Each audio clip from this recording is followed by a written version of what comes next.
Hello everyone, I'm Nicholas Babaya, and you're listening to How to Build the Roads, the official Rational Standard podcast. On today's show, we have a very interesting guest who has come to talk about the issue of Israel.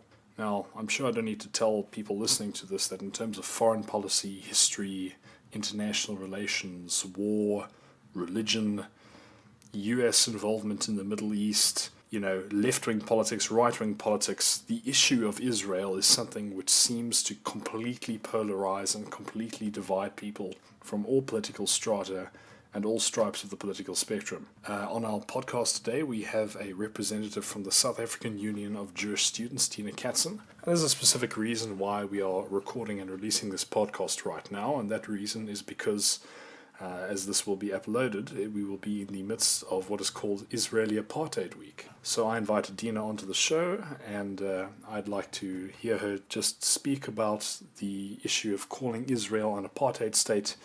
Does that term hold any water? I'm someone who is relatively uninformed about this topic. I have exerted a lot of effort to try and get informed, but sadly, this is one of these things where it's an either or. You either hear the extreme pro-Israel side or the extreme anti-Israel side. And I thought that seeing as my own university has got no South African Union of Jewish Students organization at it, and basically no Zionist or no pro-Israel branch, I thought I'd bring in someone to give a different side of the argument, as I hear the Palestinian side day in, day out every year. So enjoy this episode listening to my interview with Deena Katzen. In addition to this, I'd like to remind everyone to give Rational Standard a like on Facebook. If you're on Twitter, you can follow us at Rational Stand. And also please feel free to follow me, Nicholas Babaya, at Nick Babaya, Nickbabaya. Thanks very much and enjoy the show. And we're here with Deena Katzen, coming to discuss is Israel an apartheid state? Deena is a member of SOLJUS, the South African Union of Jewish Students, and a student at Wits University. Is that correct? That's correct. Thank you for having me. No problem, Deena. Thanks for coming on the show. So let's just jump straight into it here. Is Israel an apartheid state? So the basic answer to this very complicated question is no, it's not. It's very different when you discuss in other countries in the world about apartheid. But when you bring the apartheid narrative to South Africa, a country that has actually experienced apartheid, you have to be very, very careful with how you bring in this narrative. And in my opinion, this narrative has become ridiculous and, in fact, exploitive within the South African context. Because people in South Africa, black people and colored people in South Africa, went through apartheid. They understand what apartheid is, what that entailed, the suffering that people's parents and grandparents went through. And this is just simply not the case in Israel. So basically, apartheid was just a baseless hatred of black and colored people, and because of that, a system of segregation. This is just not the case in Israel. I mean, in Israel, currently, the population consists 24% of non-Jewish people. There's about 1.8 million Arabs living with free and equal rights, which was simply not the case when it came to South Africa during apartheid. Black people and colored people had to go to separate facilities, couldn't drive on the same roads, couldn't go to the same schools, the same bathrooms, the same beaches. And that's just not what happens in Israel at the moment. Everybody has the same rights, and to call Israel an apartheid state, to me, just undermines the struggle that people went through in fighting for freedom during apartheid. Yeah, well, it's interesting to hear you say all of these things, because I've heard them reiterated by certain South Africans who tend to be more on the who tend to be more supportive of Israel, rather, should I say. I know that Kenneth Mashwe, the member of Parliament for the African Christian Democratic Party, in his Prague University video, spoke about similar sentiments to what you've just said. But it does seem like a bit of an odd analogy to make, and yet this has been a very mainstream analogy on the side of politicians around the world who have more backed the Palestinian side of this conflict that we've been seeing going on for decades and decades, and historically much further back then. Now, you mentioned a bunch of things which separate apartheid from the modern-day state of Israel, and on that, I'd like to bring up a couple of points which I have tended to see among people pushing this Israeli apartheid narrative. Now, it's important to know that when this podcast will be released, we will be in Israeli Apartheid Week, something which will have multiple events on various South African university campuses. I'm not sure elsewhere, but the point of this recording is I was hoping that we could hear a bit of a counter narrative to what we're hearing on many of these campuses. I know certainly for one on my campus there is no Israeli advocacy group, and so I'm very interested to hear your thoughts. So let's start off. You mentioned the rights of people. Now, obviously, under South African apartheid, there were clear distinctions in the sort of rights which people of different races had. If you were not white, you could not vote, and a whole myriad of other things were taken away from you, and there were a whole number of rights which you did not have, which people who were white had. Now, the analogy that I tend to see being drawn here is that between Palestinians and Israelis. Currently, the political situation is obviously very difficult to describe, but what I hear being stated over and over again is that the rights of Palestinians in Israel are diminished to that extent that they make this analogy between apartheid in South Africa and the situation in Israel. So, if I may ask the question, what sort of rights do Palestinians have in Israel, and do you think that there is any analogy there whatsoever? So in terms of what rights, every Israeli citizen has pretty much the same rights, and I'm sure we'll go into some more things in terms of the freedom of movement and that we discuss. But every person who is an Israeli citizen, regardless of your race, regardless of your ethnicity, regardless of your religion, can vote, for example, which was something that was unheard of in South Africa during apartheid. Every Israeli citizen can run for parliament, serve in parliament, regardless whether you're Arab, Jewish, black, white. It's irrelevant. You have the same and equal rights. In fact, to the extent that in Israel there are 3 national languages. One of them is Arabic, the other 2 are English and Hebrew. All citizens can attend the same schools, use the same facilities. So I don't think that this apartheid narrative is at all appropriate to apply to Israel. And I think that what you're saying, it is a narrative that has been repeated over and over, which is why I call the narrative exploitive. Because I think apartheid, especially in South Africa, is an extremely emotive concept. It's something that brings up a lot of emotions for a lot of people. And because of that, without finding out for themselves the facts, people will automatically assume that the situation in Israel is exactly the same as the situation in South Africa, where it's really not. So that's why I think this narrative is unfair to apply to Israel, because all citizens are equal and have equal rights and are not treated differently in the law, which is not something that happened during apartheid South Africa. Well, I agree for sure that it's important that we don't ring the alarm, so to speak, and call something, the term, like you said, apartheid, was something for which South Africans, it's in our very recent memory.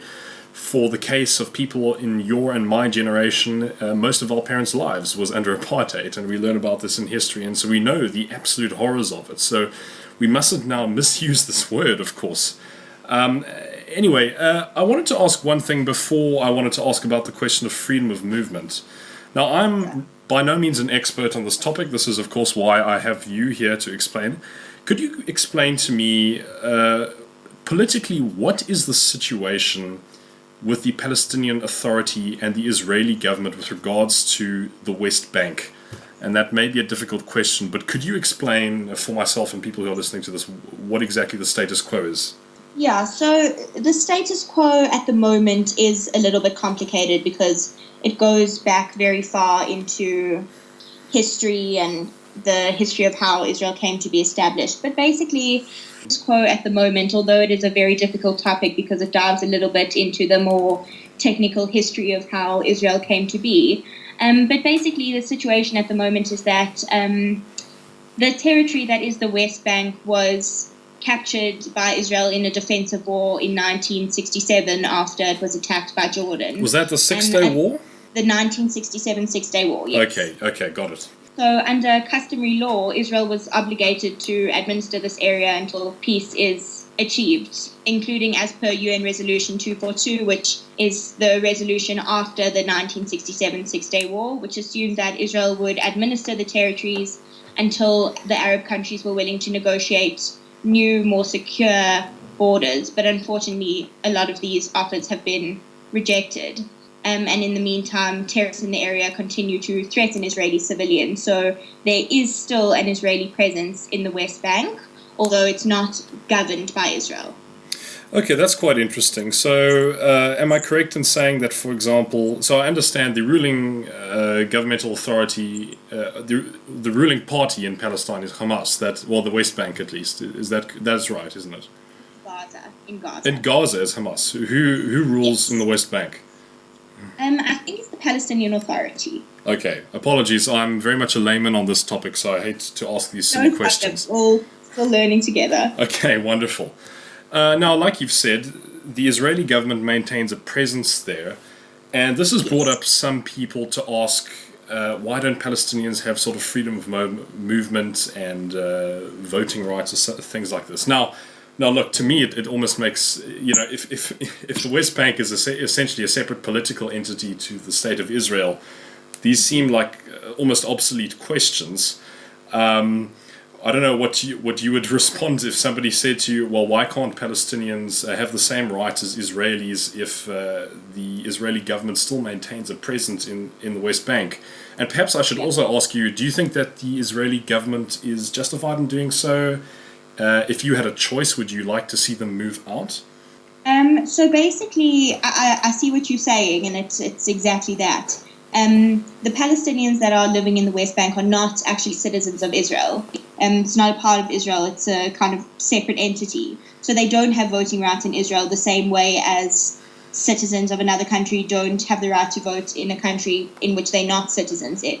So in that, I kind of think also that's a bit of a null argument. But I think that the issue that comes up more in terms of the Palestinians in the West Bank is this freedom of movement, because I'm not going to sit here and make up lies. There are checkpoints that Palestinian people have to go through in order to get into Israel. And to be completely honest with you, it's not a comfortable thing. It's not comfortable, it's not fun, and it does make the lives of a lot of Palestinian people a little bit difficult, to say the least. However, these checkpoints are unfortunately, and hopefully this won't be the situation one day, but unfortunately at the moment, these checkpoints are a necessity in order to protect the citizens of Israel, because terror is a real thing, and the situation in Israel and its surrounding countries is extremely volatile. And unfortunately, there have been attempts to bring in weapons and suicide bombs into Israel. So for the moment, these checkpoints are a necessary evil, is what I'd call it. However, Israel is committed, it does understand that this is a burden on the lives of Palestinian people that are trying to get into Israel, and in places where it has shown to be safe and terror has shown to have come down substantially, the checkpoints are removed. In fact, there's very few remaining. However, it does exist, and it's not the ideal situation for anyone. Unfortunately, at the moment, it's a necessity. And I know this is something that a lot of people compare to apartheid, where black people and colored people had to carry passes. However, the main difference is that during apartheid, there was no reason for this. Black and colored people were not a threat. It was based on a baseless hatred, based on skin color and race, which should never be a reason how you could judge someone. However, in Israel, the basis for these checkpoints and permits is a security issue, and it's a very real security issue. Well, absolutely, and this is what I've heard other people with similar views to yours have justified the wall and the checkpoints and stuff like that because of the number of terrorist threats that Israel gets. I wanted to ask you, do you know if these terrorist threats are simply ideological or from ideological sects or groups in the Palestinian territories, or do you know if they're actually state funded at all? Is there any state funding of terrorism going on? Well, you have to remember that in terms of what's considered the occupied territories, Gaza and the West Bank, Gaza is governed by Hamas, which is an internationally recognized terrorist organization. So to me, kind of ideological terrorism and state-funded is almost, there's a very thin line in between it, because it's a terrorist organization that's running Gaza, essentially. So I think a lot of these attempts come from Hamas in Gaza rather than on a basic civilian level, because to be quite honest with you, a lot of the oppression that's taking place of Palestinian people in Gaza and the West Bank is done by the leaders themselves. Hamas in Gaza uses children as human shields, sends people in with suicide bombs into Israel. I think that's kind of the situation at the moment. Yeah, I mean, and that's crazy, when you have a government with this sort of ideology, this sort of extremism that it would state-sponsor terrorism governing a group of people. I mean, that is, it's quite outrageous to really consider. And we'll get to this, I suppose, later on in the podcast. But this, I know, is one of the reasons why I've heard certain, one American political commentator in particular saying he thought the Oslo Accords were stupid because he didn't want to give a state to terrorists. But we'll talk about that a little bit later. But anyway, I think you've made a good case here. It does seem like these things which people are describing as being analogous to apartheid, it's really quite an absurd analogy if you ask me. I think apartheid was this vile crime against humanity, and we should not use the word unless it truly is reflected in another country. So, moving slightly off this topic, the one thing I continuously hear from Israelis is that they want peace. It's their ultimate goal, and I fully believe that. This is a country which has basically been in a state of war ever since its founding. I'm talking about the modern state of Israel, at least. Again, this is a very complicated question, but, as recent as 2014, we had a major conflict happening in Gaza with Operation Protective Edge. There are still terrorist threats going on all the time. If I were to ask you a question, who or what is preventing peace in Israel today in the year 2018, how would you answer that question? I understand that is a very big and difficult question, but would you be able to give some insight on that? Sure, well, exactly what you said. It's not one specific issue, and to be quite frank with you, it's not one specific side. Neither of these sides are perfect. However, it is difficult, almost impossible, to negotiate with terrorists, especially terrorists that are unwilling to come to the negotiation table. The Palestinian leadership at the moment is unwilling to come to the table and talk peace. And in order to have peace, that has to be a mutual agreement. And when you have only one side that's willing to even come to negotiations, that's a little bit of a difficult thing to achieve. There have, in the past 70 years, been countless peace offers from the Israeli government that have just been rejected with no counteroffer or no reasonable counteroffer. For example, in 2005, around that time, a lot of people were saying that the Israeli presence in Gaza was the obstacle to peace. And so the Prime Minister at the time decided to pull out of all the settlements and just pull out of Gaza completely. And clearly today, there's still no peace. I compare it a lot to South Africa, again, at the end of the apartheid narrative, as we know, is something that's coming up soon, so I'll just compare it to something that happened. But when we had the CODESA conference, right when apartheid was ending, every single party had to sit down and be involved in those negotiations so you can come up with a compromise and move forward towards a peaceful situation, which is what happened. Unfortunately, there have been offers in as recent as 2008 to give up a lot of land for peace. There have been land for peace exchanges in the past, and no progress has been made for this. So I think ultimately the basis of the lack of peace at the moment is just the Palestinian leadership's unwillingness to negotiate at all. Do you mind if I ask, on the topic of peace, and again, I ask this question finding it a little bit absurd, but this is something else which I tend to hear a lot from the pro-Palestinian, at least activists in South Africa, is that a lot of it has to do with the settlements. Now, I've heard a lot of certainly American political commentators who are very supportive of Israel not be a fan of these settlements and the Israeli government's policy towards them. I know that Alan Dershowitz himself is not a fan of it. I think Dennis Prager is also spoken out a little bit. I might be wrong, though. I don't want to misquote Dennis Prager. But do you think that if Israel were to pull out of these settlements that it has made in the West Bank, that could would bring any sort of step forwards to finding a peace deal, or do you think that's really a bit of a fruitless endeavor on their part? So I definitely think that settlements are an obstacle of peace, but they're not the obstacle to peace. At the end of the day, the decision to build settlements in the West Bank was an extremely controversial one, both inside and outside of Israel, but it's one that the government decided to take.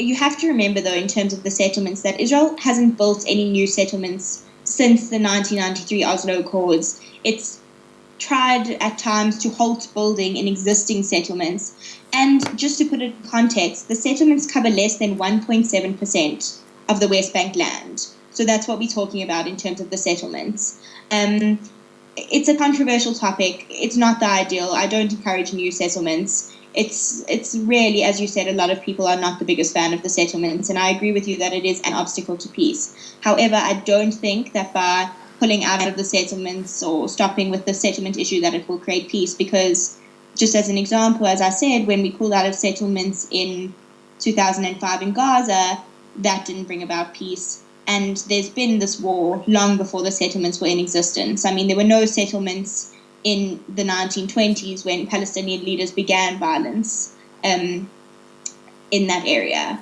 So I definitely think it is an obstacle to peace. However, I don't think it's by any means the obstacle to peace. And I think that we need to kind of move past the settlement issue and start looking at the greater picture in order to achieve a meaningful peace. And land for peace is something that the Israeli government is willing to discuss in negotiations and has been before. For example, in the peace treaties with Egypt and Jordan, Israel has given back land for peace. So it's definitely a part of the discussion. It's not something that's loved by everyone, but we can understand as South Africans that to be proudly South African, you don't have to support everything that the South African government does. And it's exactly the same in Israel. In order to be a Zionist or pro-Israel, you don't have to agree with every single decision that the Israeli government makes. This is one that a lot of people don't agree with.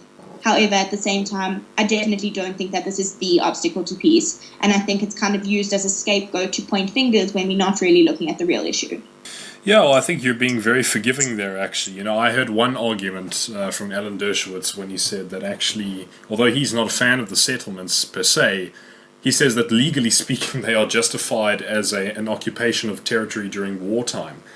So I think you're being very nice there. But yeah, no, I totally agree with you. I think I would go even further and say that it's because we love our countries that we criticize our government. We wouldn't want to curse our countries with having a bad government, and that certainly is my philosophy. Exactly. Agreed. Yeah, well, look, I mean, this is, it's all a very difficult situation. In recent times in Israel, I think the last major conflict that we had was in 2014. Netanyahu and Likud have been in power in the Knesset for quite a few years now.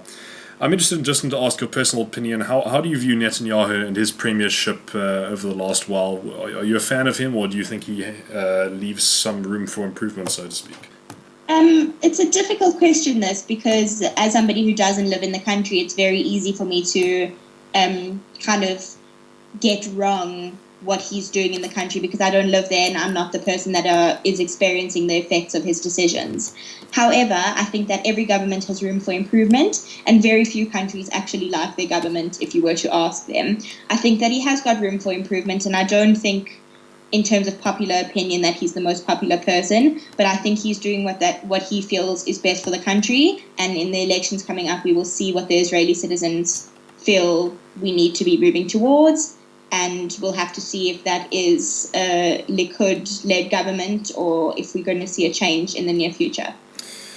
Well, that's an interesting segue to the next question that I wanted to ask, and this is not really to do with Israel Apartheid Week, but it's just a more broad issue of dissent among various people, whether or not they support Israel or they support the more Palestinian side of this argument, and that is a one-state solution or a two-state solution. Now, from what I've seen, the Labour Party in Israel seems to favour a two-state solution. I'm unaware of what the Likud prefers, and I've heard a number of things from different commentators and a number of arguments either way. So I'm going to start off just by quickly asking you, in your personal view, what sort of solution would you like to see for a peaceful Israel and or Palestine, or neither, perhaps? I don't know. Yeah. So I think, again, this is an extremely difficult question because peace, I think, is something that most rational people can agree on both sides of this conflict. Is that we want a peaceful solution, and I think a lot of people have a lot of different opinions on what they see as a peaceful solution. Personally, I, coming from a South African perspective, was very inspired with Nelson Mandela's approach when apartheid was ending about coexistence. I think it was a very special way to view things, to see a South Africa that was not going to be a black South Africa or white South Africa, but was going to be a coexisting South Africa.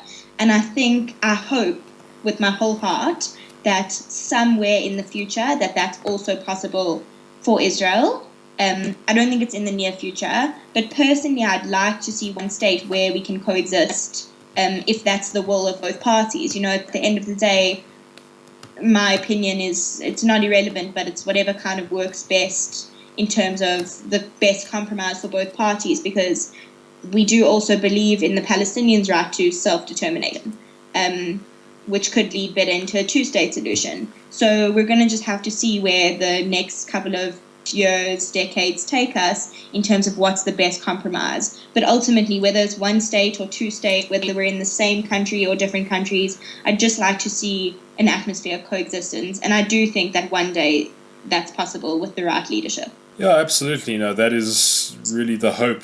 And I think that's what people on either side of this debate and this conflict hope for, is peace, with perhaps a few extreme dissenters.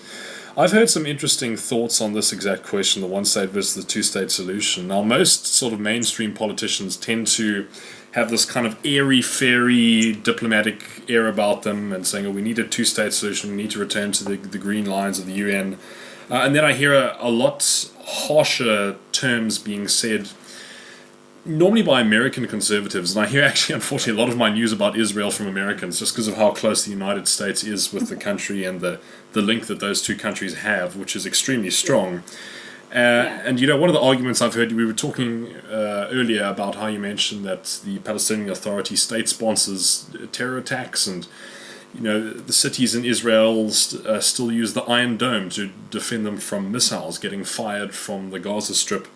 And Ben Shapiro has said, he thinks the Oslo Accords are stupid because why give terrorists their own state? Now, that sounds kind of harsh. I don't know what you personally think about that, but I have to be honest, it's a sort of compelling argument. But at the same time, I would 100% agree with you. An atmosphere of coexistence is definitely one that is needed in the region. And I'd like to see a country which can be pluralistic, so to speak. But, do you think that's what you said earlier when you said an era of coexistence and tolerance? You said, Nelson Mandela said, South Africa is not going to be a black country. Now, I often find myself at odds, not with this view, but the fact that Israel, by its nature, almost it does need to be a Jewish state, and this is one of the whole things about why it exists in the first place. So do you think that's at all at odds with the sort of Nelson Mandela view that you mentioned just now? It could be. I just, while we're on this topic, I just want to, you were saying before in terms of the, what I think you said it was Ben Shapiro said about not giving terrorists their own land. Yes. I just want to reiterate a very important point that I think a lot of people miss when they think about this conflict, is that the conflict is not between Palestinian people and Israeli people. The conflict is, we're fighting terrorist organizations. We don't have a problem with the Palestinian people. That's not where the issue lies. And so I think things like the Oslo Accords and all the peace agreements, it's not for the terrorist organizations. We're not trying to give terrorist organizations land. I think at the end of the day, it's for the Palestinian people, because we do believe that the Palestinian people have rights, and as I said, a right to self-determination. So all these peace efforts are not for the governments, not for the terrorist organizations, but for the people. And I think a lot of people often confuse the conflict and say that it involves the Palestinian people, whereas at the end of the day, it's just trying to find the best solution for the people that are not really involved in the decision making, for the Israeli citizens, the Palestinian citizens, who we just all need the best solution in order to protect all these people that are actually innocent, effectively.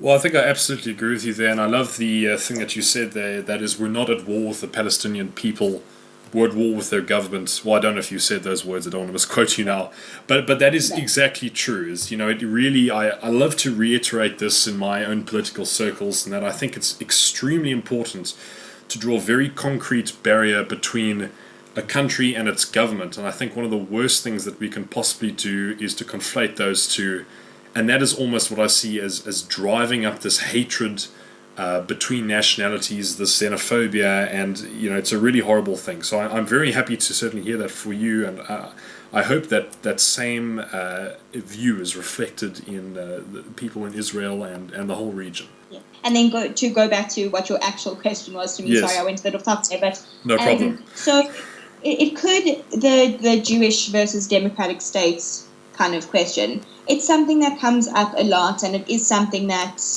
could, in terms of what my vision for coexisting possible one state, it could kind of be a conflict of interest type situation. But again, I think there's going to have to be a compromise, whether that means having two states, if that works better, or recognizing that Israel is at the same time as a Jewish state, a democratic state, and therefore can have an air of coexistence. That's going to be something that's going to be left to see in the future. But you have to remember that Israel, at the same time as being a Jewish state, is also a democratic state. Again, like I said in the beginning, 24% of the population is made up of non-Jewish people who live comfortably with the exact same rights as all the Jewish people. So I think Israel being a Jewish state does not exclusively mean that only Jewish people can live within the state and get kind of like this elitist treatment. But again, it definitely could be something that is a conflict and something that we have to kind of work through. But I think that's a nitty-gritty issue for closer to the time, once we have these bigger issues sorted out. Well, I'm happy to hear that, and I think you make an excellent point there, that even though the nature of the modern state of Israel is that it is, quintessentially a Jewish state, as long as it remains a democracy and a place where people can have the freedom to practice different religions, and it allows for freedom of speech and civil liberties and so on and so forth, that may be a reality one day. And I think that does sound like a great idea. Although, then again, I'm not really an expert about this, but in any case, I think that's a good way to end. So thank you very much for coming to chat with me. And I just wanted to end off by asking, you are involved with the South African Union of Jewish Students. If anyone listening to this is a Jewish student, or perhaps someone who is just a broad supporter of Israel, and they're on a campus in South Africa, where do you suggest they go to find you guys? So you can join us. We will have stands up at WITS the whole week next week.